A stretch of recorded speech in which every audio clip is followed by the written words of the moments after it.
Assalamualaikum warahmatullahi wabarakatuh. Perkenalkan, nama saya Dera Ganjar Yoga Rais, perwakilan dari kelompok 4. Saya akan menjelaskan materi tentang regresi berganda. Judul yang akan kami ambil adalah pengaruh harga cabai dan pendapatan terhadap permintaan makanan di daerah Karawang Kulon pada bulan Agustus sampai Desember tahun 2020. Sebelum menentukan judul penelitian, kita harus menentukan syarat judul terlebih dahulu. Untuk regresi berganda ini berbeda dengan regresi sederhana. Untuk regresi sederhana, variabel X dan Y-nya itu tidak ada satu. Sedangkan regresi berganda, X-nya lebih dari satu, minimal 2. Dilihat dari judul di sini, variabel X1-nya adalah harga.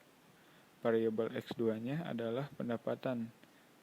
Variabel Y-nya itu adalah permintaan. Objeknya adalah makanan. Tempatnya adalah daerah Karawang Kulon. Waktunya adalah bulan Agustus sampai Desember tahun 2020. Jadi, judul penelitian untuk regresi berganda sudah memenuhi syarat judul. Untuk regresi berganda ini ada dua hubungan yang harus kita ketahui dan cari. Satu, hubungan parsial. Hubungan ini ada bagian-bagiannya. 1. Pengaruh X1 terhadap Y. 2. Pengaruh X2 terhadap Y. 3. Pengaruh X1 terhadap X2. Hubungan simultan. Hubungan ini melakukan analisisnya secara bersamaan. 1. Pengaruh X1 dan X2 terhadap Y.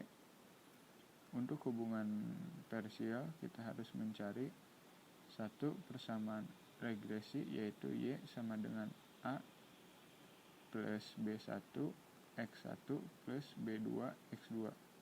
2. Koefisien korelasi.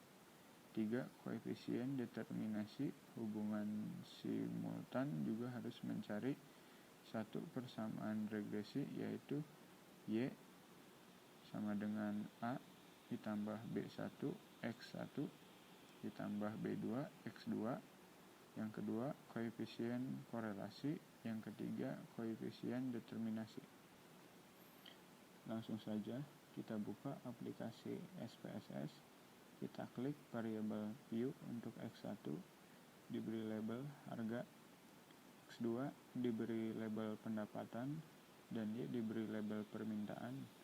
Sekarang kita cari hubungan simultan terlebih dahulu. Kemudian klik data view, masukkan data yang sudah dicari dan data responden. Klik anoizi, klik regression, lalu klik linear. Untuk dependent yang dimasukkan adalah permintaan. Dan untuk independen yang dimasukkan adalah harga dan pendapatan. Kemudian klik OK. Langsung saja kita lihat di copy scene di sini. Kostan merupakan A, harga merupakan B1, dan pendapatan merupakan B2. Jadi jika dibuat persamaan regresinya, Y sama dengan A plus B1 X1 tambah B2 X2. Jadi Y A sama dengan 16, B1 sama dengan 166 dikurang 0,506, X1 dikurang 0,666 X2. Yang kedua, koefisien korelasi, notasinya R. Bisa dilihat di sini, R-nya 0,985. Dilihat dari arahnya positif, artinya X naik, Y pun naik, dan kekuatannya korelasi kuat karena berada di antara 0,05 dikurang 1. Yang ketiga, koefisien terminasi, notasinya R square. Bisa dilihat di sini R square-nya 0 0,970 dibuat presentasi menjadi 97,0%. Yang kita cari tadi hubungan simultan, sekarang lanjut kita cari hubungan parsial. Klik analisis, klik regression, lalu klik OK.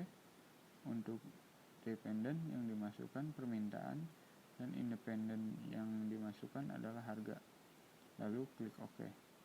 Dan didapat koefisien korelasinya adalah 0,983 X1 terhadap Y. Untuk X2 terhadap Y kita analisis lagi, klik analisis, klik regression, lalu klik OK. Untuk dependen yang dimasukkan permintaan dan independen yang dimasukkan pendapatan, lalu klik OK. Dan didapat koefisien korelasi X2 terhadap Y adalah 0,983. Selanjutnya koefisien determinasi X1 terhadap Y adalah 0,966 dibuat presentasi menjadi 96,6%. Dan untuk koefisien determinasi X2 terhadap Y adalah 0,965 dibuat presentasi menjadi 96,5%. Yang terakhir, X1 terhadap Y ada pengaruhnya gak sih? X2 terhadap Y ada pengaruhnya gak sih? X1 dan X2 ada pengaruhnya gak sih? Untuk yang parsial kita bisa melihat di bagian koefisien yang signifikan di sebelah kanan bawah. Untuk yang simultan kita bisa melihat di bagian ANOVA yang signifikan ini. Hubungan parsial X1 terhadap Y, harga terhadap permintaan bisa dilihat di sini 0,041 itu lebih besar atau lebih kecil dari 0,05. Jadi lebih besar dari 0,05. Jadi harga terhadap permintaan itu tidak ada pengaruh. Selanjutnya X2 terhadap Y. Pendapatan terhadap permintaan bisa dilihat dari sini 0,051 itu lebih besar atau lebih kecil dari 0,05. Jadi lebih kecil dari 0,05. Jadi ada pengaruh pendapatan terhadap permintaan. Hubungan simultan X1, X2 terhadap Y kita bisa lihat di ANOVA yang bagian signifikan 0,000 lebih kecil dari 0,05. Ada pengaruh harga dan pendapatan terhadap permintaan.